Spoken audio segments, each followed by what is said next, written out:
নমস্কার বন্ধুরা, সুমনার সংসারে আমার সকল বন্ধুকে অনেক আমন্ত্রণ, অনেক ধন্যবাদ। তো আজকে রবিবার মানেই নাই মটন নাই চিকেন, সবার এরকম কিছু একটা করতে মন করে। তো আজকে একটু মটন করব, তা ভাবলাম তোমাদের সাথে ভিডিওটা একটু শেয়ার করি। আমার ঘরে মটন কিভাবে রান্না করি আমি। তো আমাদের ঘরে মটন একটু পাতলা ঝোল টাইপের খেতে খুব পছন্দ করে সবাই। তো আমি সমস্ত মশলা দিয়ে মটনটাকে ম্যারিনেট করে রাখি, শুধু রসুন বাটা ছাড়া।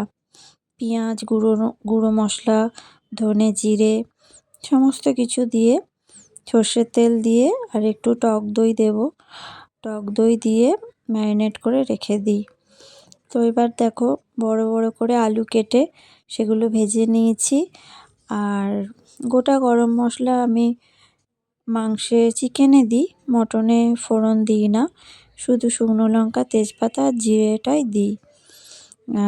অনেক গরম মশলার ফ্লেভার মটনের ফ্লেভারটাকে চলে যায়, নষ্ট হয়ে যায়, সেজন্য গোটা গরম মশলা দিই না। তো পেঁয়াজ একটু মাংসে মাখিয়ে রাখি আর একটু এমনি তেলে ভেজে নিই।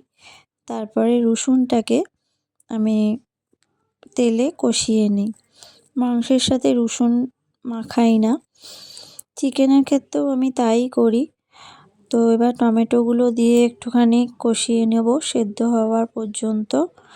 তারপরে ওই ম্যারিনেট করা মটনটা দিয়ে, মটন মানেই তো অনেকক্ষণ, যত টাইম নিয়ে তুমি কষতে থাকবে তার স্বাদ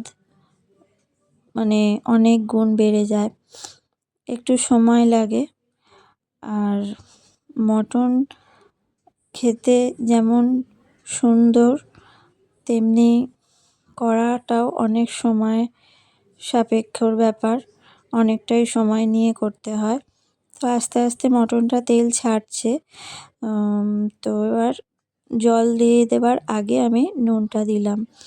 নুন আগে দিই না, তেলটা ছাড়তে দেরি হয়, জল কেটে যায় বড়। তো দেখো, মটন থেকে তেল বেরিয়ে গেছে। তো এবার ডুমো ডুমো পেঁপে দেব আর ভাজা আলুগুলো সব দিয়ে দেব।